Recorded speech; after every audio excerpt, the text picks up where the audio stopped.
আসসালামু আলাইকুম everyone, welcome back to my channel Cookhouse by Jannat. আজকে আমি আপনাদেরকে চিকেন ভেজিটেবল স্প্রিং রোল তৈরি করে দেখাবো। আর এই স্প্রিং রোলটা আমি বাসায় তৈরি করেছি ঘরে থাকা শীট দিয়ে। আর কিভাবে খুবই সহজে ঘরে স্প্রিং রোলের শীট তৈরি করতে হবে তার ভিডিও আমার চ্যানেলে দেওয়া রয়েছে, আপনারা চাইলে দেখে নিতে পারেন। আর একদমই রেস্টুরেন্টের মতো স্বাদের ক্রিস্পি স্প্রিং রোল আপনারা বাসায় তৈরি করতে পারবেন একদম ইজিলি। আজকের এই ভিডিওটা আপনারা দেখলে নিজেরাই বাসায় তৈরি করতে পারবেন, আর বাইরে থেকে কেনার কোনো প্রয়োজন পড়বে না। আর আমি দুই রকমের স্প্রিং রোল আপনাদের সাথে আজকে শেয়ার করব, সো চলুন দেখে নেই।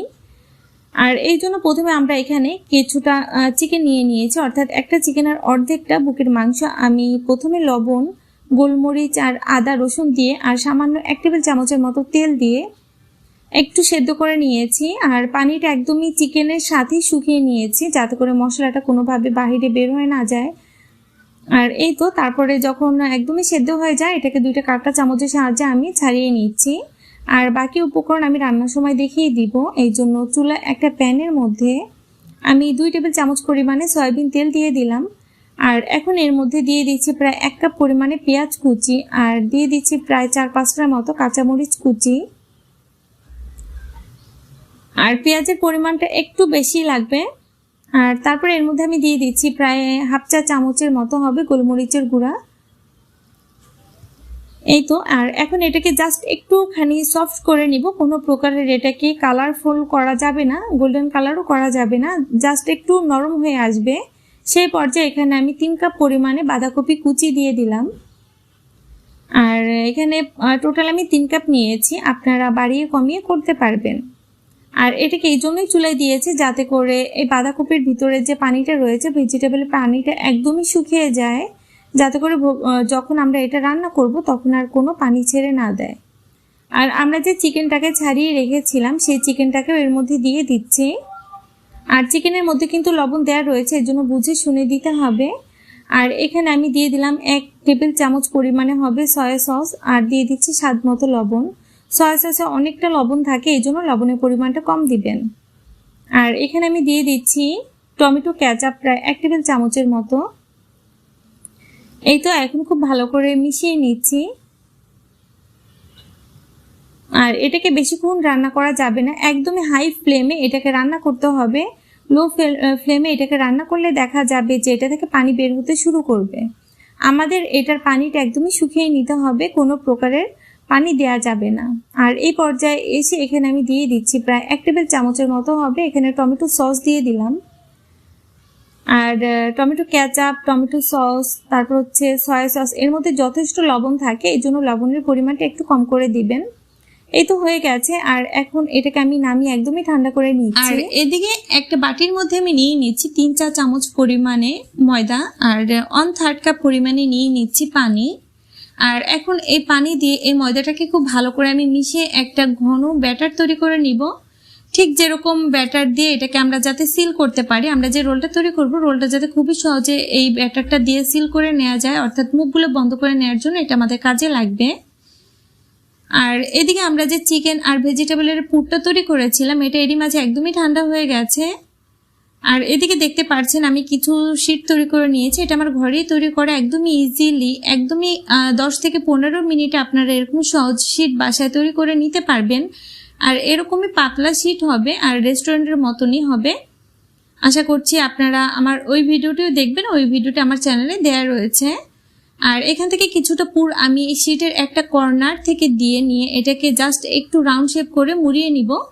দেখতে পাচ্ছেন এটাকে জাস্ট একটু রাউন্ড করে নিয়ে তারপর এটার চারো সাইড থেকে আমরা যে গামটা তৈরি করেছিলাম সেই গামটাকে দিয়ে নিচ্ছি, দিয়ে চারো সাইড থেকে আবারও ভাঁজ করে নিয়ে এটাকে আমি এখন বন্ধ করে দিচ্ছি।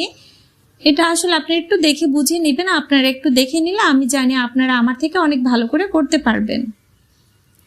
আর এখন এরকম করে আমি সবগুলো স্প্রিং রোল তৈরি করে নিব আর আপনাদেরকে দেখিয়ে দিচ্ছি। কর্নার থেকে দিয়ে এটাকে রাউন্ড শেপ করে একদমই টাইট করে রাউন্ড করতে হবে।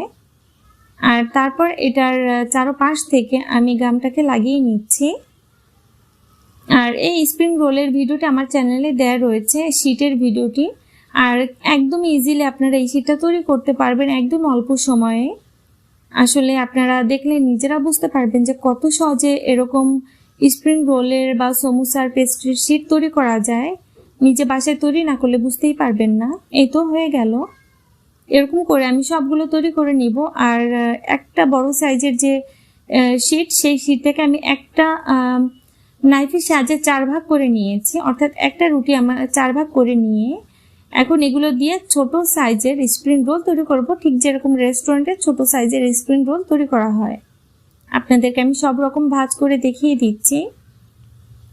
আপনারা যেরকম ভাবে হোক না কেন এটা করতে পারবেন। এই যে দেখতে পাচ্ছেন, এরকম করে আমি ছোট বড় সবগুলো করে নিয়েছি। আর এখন আমি আপনাদেরকে এগুলো ফ্রোজেন পদ্ধতি সহকারে দেখিয়ে দিব। দেখতে পাচ্ছেন কতটা সুন্দর হয়েছে। আর এরকম একটা ছড়ানো প্লেটের মধ্যে আমি একটা একটা করে সব রোল দিয়ে নিচ্ছি।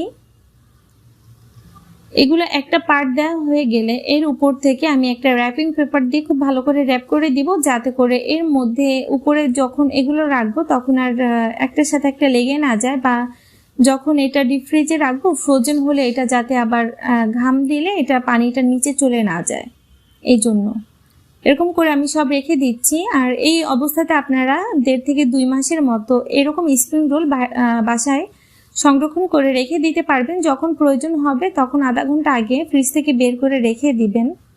দেখতে পাচ্ছেন আমি ফ্রোজেনগুলো আপনাদেরকে দেখিয়ে দিচ্ছি। এই অবস্থাতে এগুলোকে আমি কয়েকটা বের করে রেখে দিব। আধা ঘন্টা পর এগুলোকে ফ্রাই করব। আর এর জন্য চুলায় একটা প্যানে পর্যাপ্ত পরিমাণে সয়াবিন তেল নিয়ে নিলাম। আর এর মধ্যে একে একে আমি স্প্রিং রোল দিয়ে দিচ্ছি। আর এখানে আমার কাছে কিন্তু সত্যি কথা বলতে ছোট সাইজের যে স্প্রিং রোলগুলো রয়েছে এগুলো বেশি ভালো লাগে, দেখতেও ভালো লাগে, আবার খেতেও ভালো লাগে। আসলে কোনোটার স্বাদ কম না, একই রকম, কিন্তু আমার কাছে ছোটটা মনে হয় বেশি ভালো লাগে, বেশি ক্রিস্পি হয়। আপনারা বাসায় কিন্তু 2 রকমই তৈরি করতে পারবেন। আসলে রেস্টুরেন্টে কিন্তু ছোট সাইজেরটাই তৈরি করা হয়। সো এই তো আপনাদেরকে দেখিয়ে দিলাম। আর আপনাদের কাছে আজকের ভিডিওটি কেমন লেগেছে অবশ্যই কিন্তু জানাবেন। এই তো যখন সুন্দর একটা পছন্দের কালার হয়ে যায় এগুলোকে উঠিয়ে নিচ্ছি। আর আজকের ভিডিওটা আপনাদের কাছে একটু যদি ভালো লেগে থাকে আমাকে কমেন্ট সেকশনে এসে কমেন্ট করে জানাবেন। আর যদি একটু বেশি ভালো লেগে থাকে আমার চ্যানেলটাকে সাবস্ক্রাইব করে পাশে থাকা বেল বাটনটি ক্লিক করে নেবেন, এতে করে নতুন ভিডিও ছাড়া মাত্র আপনাদের কাছে নোটিফিকেশন পৌঁছে যাবে। তাহলে আজকে এখানে বিদায় নিচ্ছি। সবাই ভালো থাকবেন, সুস্থ থাকবেন। আল্লাহ হাফিজ।